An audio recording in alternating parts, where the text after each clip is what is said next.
the difference between your current self and your ideal self.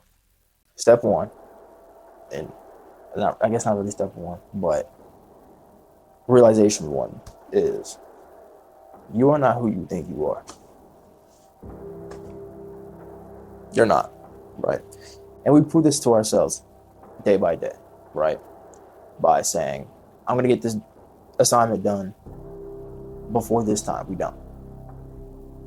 I'm going to get good at this when, by the time that this competition, happens.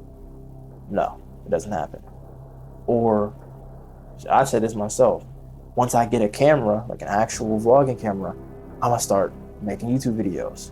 It took me like a little under a year to even do that shit. So, right, that's a really damaging thing to do to your subconscious mind. And that's the first thing that's separating you from your ideal self, is what your ideal self would do. You can think about the action, but you can't think about what your ideal self is thinking before they do the action, or even the type of person they are or had to become to do that action. Your ideal self wouldn't think about it. It would be their reactive action. Because you right now, right? Whatever you think you would do in a situation, however you think you perform, oftentimes is not the way you do it. And you could easily see how you would when somebody applies pressure, not in that way. When you're being pressured in some way to get something done, do something at a certain level, or even you're just not present in a situation and you don't respond as confident as you want to respond, or you don't give the, answer that your ideal self would give. This is something that, me myself, I'm still trying to, I guess, break, is taking more, well, it's two things, right? It's taking more control over your conscious mind, right? But also, a lot of work has to be done in your subconscious. Subconscious, 90% of really thinking, honestly. Conscious, I'd say, or not even thinking, 90% of what goes into action, honestly, and then 10% is your conscious mind when it comes to how you act, or how you react, I should say in this case. Better you, or ideal you say that, ideal you, the things that they do, the things that you imagine your ideal self doing, they're just doing it. As cliche, as simple as that sounds, they really just do it because that's who they are. Right now, the fact that you even have, everybody has an ideal self, obviously. The fact that you even have this ideal self that you want to achieve, in your mind, it triggers as an objective, right? To become this person, to do these, what you have to do, or you actually know. You know what your ideal self does. So naturally, or at least I'd hope you would, do those things. But you're doing those things in attempt to be this person. But in reality, it's backwards. Become the person that does the things, not do the thing to become the person. Backwards. And when you become the person that does the things, you can relish in the fruits of the things you've done. Of course, that's after becoming the person. Like I said, it's a healthy loophole of things, right?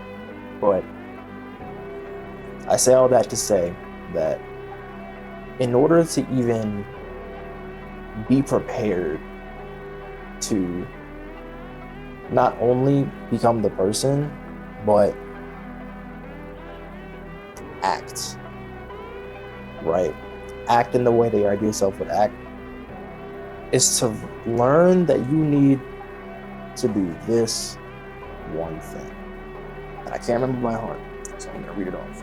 I wrote it down. Find joy in the act of becoming, not in the fruits of what has to be done. What does that mean, right? What does it mean to find joy in the act of becoming? but not in the fruits of what has to be done, right? And like I said before, become the person that does the things to get the things that they want, right? So, yes, in a way, you have to do things to become a different person, but becoming is more of a spiritual, mental thing, not physical, right? So when you're becoming the person, you're rewiring your thinking. You're not doubting yourself as much. You're not feeding unhealthy habits into your subconscious mind by not doing things that you're going to do, right? You're ending that perpetual cycle of procrastination, and from trying to become that person through mentality shifts, spiritual shifts, learning, things of that, new situations, things of that nature, that naturally you'll just love to do the things after becoming that person, and you won't care about what comes with it.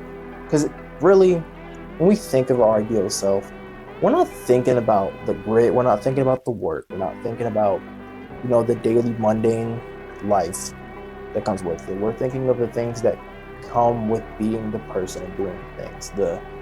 Whether that's attention, whether that's woman, whether that's money, status, anything of the sort, right? That's really what we think about, right? And I'm not saying that's all we think about, but oftentimes that's definitely a factor there. And by finding joy in the action, the fruit of those will naturally come to you, right? And before you know it, you're already the person. You're already doing the things. So, and when you find joy in doing the things, I won't say you'll be waiting to relish in the fruits of those things, because you're just living. You're not waiting on anything. If anything, it'll just feel good to be the person that does the things that you want to be doing, right? So, 3-step process: become, do, acquire. Simple as that. If you've made it this far, thank you. And I'm glad that you watched this far. I hope that you learned something, and I'll see you on the next one.